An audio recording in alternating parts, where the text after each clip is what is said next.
Guys ये मेरा hand time parrot, इसका नाम है कोको।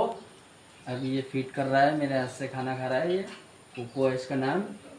कोको कोको कोको है इसका नाम।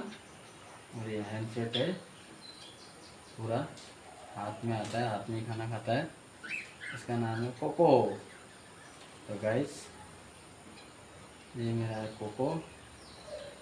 कोको की वाइफ ने दिए हैं अंडे। और ये है मेरा कोको।